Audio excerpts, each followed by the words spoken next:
Juan Kapitulo 6, versikulo 35. Si Jesus miingon kanila, "Ako mao ang pan nga naghatag sa kinabuhi. Ang muari kanako dili nagayod gutomon, ug ang mutuo kanako dili nagayod uhawon." Pan sa kinabuhi. Maglikon unta sa mong pagtuo, ug gagaka kami sa pagtuman sa imong mahal nga kasuguan. Ang ginumanaakan ninyo, Santos nga Ebanghelyo sumala ni San Juan. Unya si Jesus miingon na usab sa mga Fariseo, "Ako ang kahayag sa kalibutan. Ang mosunod kanako, di nagayod maglakaw diha sa kangitngit, kundili makabaton hinuon sa kahayag sa kinabuhi." Ang mga Fariseo miingon kaniya, "Nagsaksi ka bahin sa imura pod nga kaugalingon, ang imo ang gisulti dili madawat." Si Jesus mitubag, "Bisan tuod nagsaksi ako bahin sa ako ang kaugalingon, akong gisulti tinuod, kay nasayod man ako, diin ako gikan, ug asa ako padulong. Apan kamo, wala masayod, diin ako gikan, ug asa ako paingon. Kamo naghukom sa katawhan, pinaagi lamang, apan ako wala maghukom kang bisan kinsa. Apan kung maghukom ako, husto gayud ang ako ang hukom, kay di man ako ra usa nga naghukom, kundili ako ug akong amahan nga nagpadala kanako." Naisulat sa inyong balaod, kung duha ka saksi magkauyon, tinuod ang ilang gisulti. Apan nagsaksi bahin sa akong kagalingon o ang akong amahan nga nagpadala kanako, nagsaksi usab bahin kanako. Han man di ay ang imo ang amahan, nangutana sila. Jesus mitubag, "Wala ka mo makaila kanako, nga ako ang amahan. Kung nakaila ba kamo kanako, nakaila usab kamo sa akong amahan."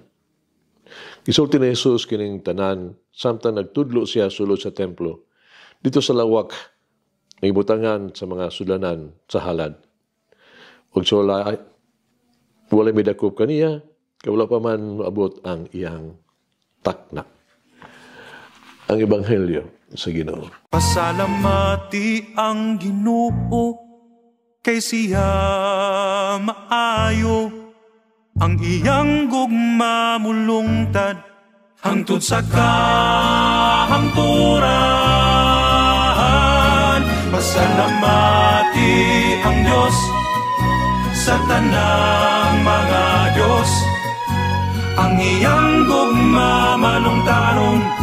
Pasalamati ang Ginoo sa mga Ginoo, ang iyang gugma balungtaron.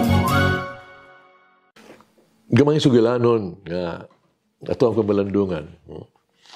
Tiyo sa kababay nga nangabisyon kasi ba? Nga mahimo siyang labing gwapas sa buong kalibutan. Muna nga, iduol siya sa usa ka guro.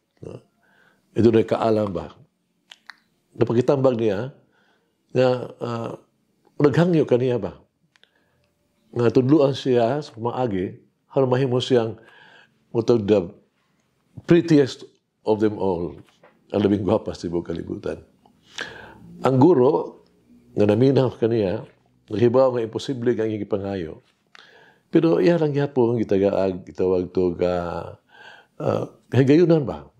Kaya makaamgo siya sa iyong ipangayo nga, kaya imposible. Ingnan niya ang babae nga, "O sige, no? Pero sa di pa ka nako ihatag kanimo ang sekreto, ang buhata mo kini. Sa katuig lang, pamalandungi ko no, unsay kung maabogin ang imong gusto, unsay mga consequences, unsay mga mahitabuon niya, nga murabag dili bayo. Nga human ni anang pamalandong nimo, O sige, balik dire. Of course, ang babae, ipauli sila ha. Pero sukad sa pag-abot niya nga silang balay, na malandong na siya daan, ingon sa imagine kini. Kung ako'y labing gwapa sa tibuok kalibutan, pastilan, ang mga tao, yun, no? Maghangad ka na ako, sikat ka ako, no? O imagine ka ako ang mga gasa, mahimo kong bahandianon. O kada ka untag yung mga prinsipe, maglinya haron, mangayo sa ko ang kamot sa kiminyoon. Ya ako niya gitawag to kasuyaan ko sa mga reyna sa tibuok kalibutan tungod sa ko ang katahong. Muna din na siya, malandong siya, di na siya kapaabot kasunod tuig pa, 1 year. Muna nga, of course, ingon man ang matutudlo nga balik 1 year, pagka 1 year yun, dito na siya sa pultahan, sayo sa buntag. Pag ablig yun sa magtudlo sa ihang pultahan, kurat siya, sayo sa buntag na anak ka dire. Ingon siya, 1 year naman. O ako sigurado dyan ko, akong gipangayo. In taon, tabangi ko, ihatag ka na ako, kaya akong gipangayo. O ang magtutudlo, nakita siya pamagi, ang saon, pagtubag. Siya, sige, ako ihatag din muna. Ang buhata ba o kini, no? Taga-adig kag Yahweh, so sa kabalay. So sa kalugar dito, so sa isla pa. Nawag yung laing tao, ikaw ragyod. Wala makadisturbo kanimo. Wala lang makita. Imo ang tanan. Dito, dili ni mo katandi ang imong kagay ng bisag kinsa. Ikay hari dito. Imuhang tanan. Pero ikaw rang usa.